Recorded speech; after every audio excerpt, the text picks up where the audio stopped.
কেন নিজের বাবারা বাকি বন্ধু আদর করলেও তাকে করে না, কথা অবধিও বলেন না।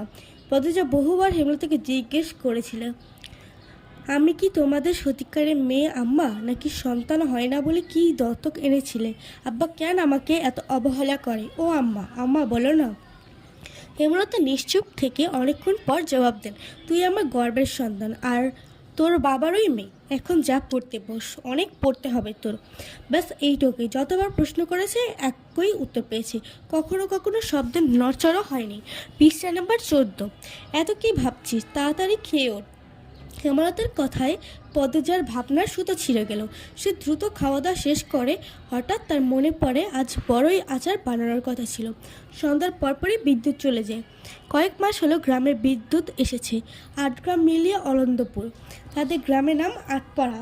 প্রতিদিন নিয়ম করে সন্ধ্যা রাত থেকে 3 ঘন্টা অন্ধকারে তলিয়ে থাকে গ্রাম।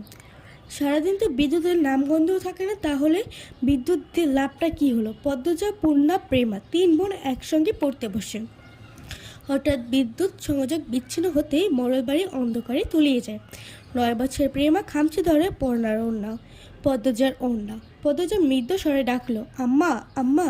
হেমলতা ভেতরে ঘর থেকে বলেন, টর্চটা নিয়ে যা। হেমলতা তাকে পদ্মজা উঠে দাঁড়ায়। প্রেমা অন্ধকারে খুব ভয় পায়। বড় বোনের ওড়না ছেড়ে পূর্ণার হাত চেপে ধরে। টর্চ নিয়ে ঘরে ঢোকার মুহূর্তেই পদ্মজা গেট খোলার আওয়াজ পায়। উকি দিয়ে দেখে হানিফ এসেছে। লোকটা সম্পর্কে তার সৎ মামা। হানিফকে দেখে সে দৌড়ে ঘরে ঢুকে যায়। হানিফ চেঁচিয়ে বলল, বুবু, বাড়ি অন্ধকার কেন? বাতি টাতি জ্বালাও। হানিফ নাকি? হেমলতা হারিকেন হাতে বারান্দায় এসে দাঁড়ান। হানিফ দাঁত বের করে হাসলো, আমি।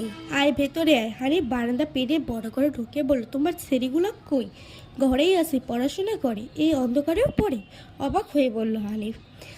হেমলতা কিছু বললেন না। হানিফ ওই বাড়িতে আসলে কোনো কারণ ছাড়াই অসুস্থ হয় তার।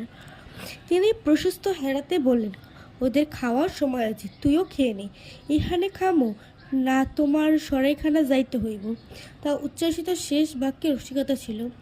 গ্রামে থেকেও হেমলতা খাবারের জন্য আলাদা ঘর রেখেছে, সেটা হানিফের কাছে খুব রসিকতা বটে। হেমলতা স্বাভাবিক সুরে বললেন, খেতে চাইলে খেতে আয়। পদ্মজা কিছুতেই রাতের খাবার খেতে আসলো না। কেমন জড়সড় হয়ে আছে, মনে হচ্ছে হানিফের ভয় পাচ্ছে বা কোনো কারণে অবহেলা করছে। হানিফ 6 বছর সৌদিতে ছিল। 3 মাস হলো দেশে ফিরেছে। 3 মাসে যতবার হানিফ এই বাড়িতে পা রেখেছে ততবারই পদ্মজা অজুহাত দিয়ে দূরে দূরে সরেছে। আজকে এই পর্যন্তই শেষ। পরের পার্টের জন্য অপেক্ষা করুন।